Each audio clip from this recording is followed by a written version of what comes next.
kështu që e çuditshme, po Bullgaria duket sikur ndoshta edhe për shkak se Eurovisioni, shumë çka tjetër do duhet neve të vërtetojmë në një farë mënyrë se si organizohen disa koncerte. Okej, tani na ndryshon pak për çmimin, se nëse një italian apo grek mund ta përballojmë, na thuaj pak në shqiptarët. E përballojmë dot apo jo? Ka bileta të cilat mund të quhen të përballueshme, ka bileta të cilat janë totalisht të papërballueshme. Ndoshta për një shqiptar normal, për një si thua student, për një të ri i cili ndëron të shohë koncerte të këtij lloji. Megjithatë është një ngjarje që patjetër është e për masave shumë të mëdha. A do të sjell benefit ekonomik? Sipas ekspertëve, po, që do të sjell shumë të mëdha, domethënë ekonomisë shqiptare, edhe për shkak të turizmit, për shkak të këtij 70% të njerëzve që vinë për të vizituar Tiranën. Do duhet me domosdoshmëri të udhtojnë drejt Tiranës. Patjetër, një natë akomodimi. Edhe Durrësi është i përfshirë nga akomodimet, kështu që e gjithë zona midis Tiranës dhe Durrësit, sepse është diku në Kashar, si thua, skena ku do të zhvillohet. Biletat aktualisht, dhe me sa kontrollova unë vetëm pak minuta më parë, ishin diku nga 90.000 lek, po flasim të vjetra shqiptare, pra 90 euro mund të themi, ose 85 euro, e deri në 300 ose 310 euro. Me thënë, varen nga afërsia që do të kesh me skenën? Jo vetëm nga afërsia, por edhe nga ulset. Sepse nëse skena do të jetë një form globi në cilin do të performoj Kanye West, pjesa si Golden është pak më e shtrenjtë, pra i bie rreth 160 euro kam përshtypjen, më pas vjen 180 euro, por këto janë vende të cilat janë në këmbë, pra pa ulse, janë për ata që duan të kërcejnë, duan ta shohin nga shumë më afër artistit, është edhe pjesa tjetër e cila është diku tek 89.000 lek ose 90.000 lek të vjetra. Që është pjesa më e madhe kam përshtypjen. Hapësira më e madhe është ata që janë më aktiv, ata që duan ta shijojnë koncertin në këmbë, ata që duan të këndojnë, ndërsa pjesa e tribunave sigurisht vijon që nga 150 euro e deri në 300 euro. Ka sigurisht edhe më shumë se 300 euro për të gjithë ata që duan të qëndrojnë në after party ose janë persona VIP, duan të si thua kenë një fotografi me Kanye West, qëndrojnë pak më shumë me stafin apo me menaxhimin edhe.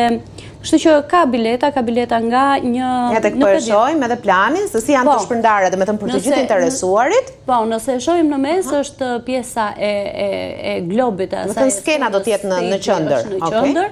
Dhe pastaj vijojnë ata që janë më afër, pra kjo pjesa e katrorit të parë që është rreth e përqark me skenën, janë të gjitha vende të cilat nuk janë të ulura, pra nuk ka ulsa aty. Ndërsa pjesa tjetër e tribunave që e shohim nga të gjitha anët, pra nga të 4 anët, dhe janë këto vizat që rrethon janë 4 nivele të ulsave, ato që janë me ulsa, ato janë pak më të shtrenjta. Ndoshta edhe për shkak se pamja prej andej është më e mirë.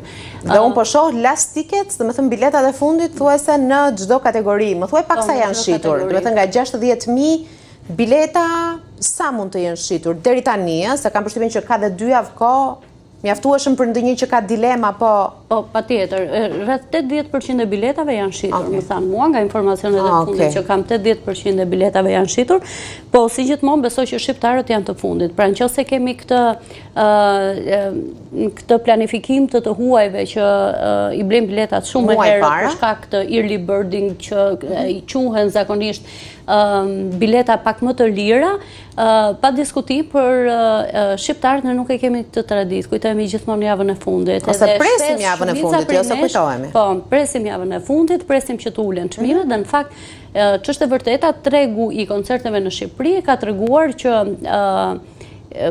ka ullje dhe ngritje të çmimesh, sidomos në fillim një muaj para ka ullje të çmimeve të biletave dhe javën e fundit që patjetër do ketë sërish. Do të shohim nëse do të ketë edhe ndonjë lulëzim të tregut të zi apo jo me biletat që do të shiten në dorë. Mund të jetë edhe kjo, pasi ndoshta do me thënë ashtu si që ndodhë, edhe na ndodhë gjithmonë, na ndodhë në për koncerte, ndodhë në për stadiume, në situash në ndeshjet e kombëtares, kështu që nuk është një realitet gati pa njohur. Por e vërteta është që çmimet do të ndryshojnë me oferta të ndryshme, nuk di të shpjegoj, por e di që ka edhe 20% të biletave të cilat janë akoma në shitje, janë gati për tu tërhequr nga vizitat. Për gjithë ato që mund të pyesim veten, ky koncert i Kanye West në Shqipëri ishte i programuar, dhe me thënë pjesë e programit artistik të këngëtarit për 2026, apo anullohet Londra, anullohet Italia dhe mbetet Shqipëria si një ndër opsionet? Jo, unë e di që bisedimet kanë filluar shumë e herët, kanë filluar në momentin kur ndoshta përpara se të zhvilloj situash koncerti Scorpions në Tiranë. Vitin e shkuar mbi një vit, po. Dhe nuk janë bisedimet të cilat fillojnë tani edhe mbarojnë tani, sepse është një kosto shumë e madhe si për menaxhmentin, për menaxherët e Kanye West edhe për të gjithë ekipin. Kush ka diskutuar? Kush i ka udhëhequr këtë negociata? Është një djalë i cili vjet solli Jason Derulo, solli Claudi Red Cloud, kështu që ai është përpjekur dhe ka negociuar. Ka negociuar ndonjë ministër? Jo, zakonisht ndodh që janë iniciativa private. Ministri i Kulturës patjetër që ka ndihmën e vet në këtë pikë, ka ndihmën e vet për ndërtimin e stadiumit, për pra bazën e asaj që po ndërtohet tashmë në Kashar, pra të asaj zonës që ishte katrore midis skenës. Sigurisht që këtë javë vinë nga e hëna, pra nesër vinë platformat edhe që janë ato tribunat, të cilat nuk janë vendosur ende, dhe më datë 6 pastaj vjen gjithë ekipi i Kanye West për të instaluar ndriçimin, për të instaluar skenën, për vjen në Shqipëri? Duhet të vi rreth datës 8 ose 9, sepse do duhet të përgatitet në datën 10 do të qëndrojë dhe ai disa ditë. Patjetër.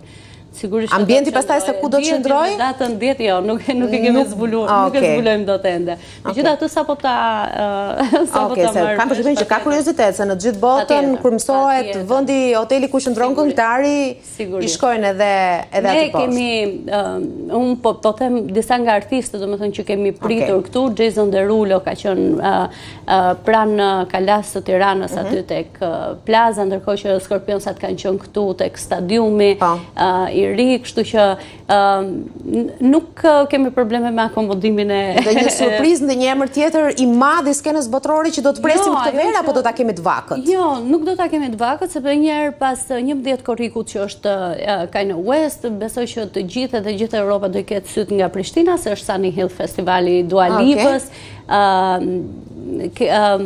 Katy Perry ka pranuar që tjetë edhe ka konfirmuar që tjetë pjesë e Sunny Hill Festival, Martin Garrix, që është një nga emrat e njohur, Adam Porter, Rampa, Manifest, e të tjerë artistë të cilët do t'i bashkojnë line-upit të festivalit Sunny Hill Festival. Kështu që me njëherë pas Kanye West, mund të shkojmë në Sunny Hill Festival, edhe kjo sigurisht ka nisur shitjen e biletave, edhe këtu nuk është se janë kaq të lira biletat në Sunny Hill Festival, një lloj sepse është situash një skenë me artistë ndërkombëtar,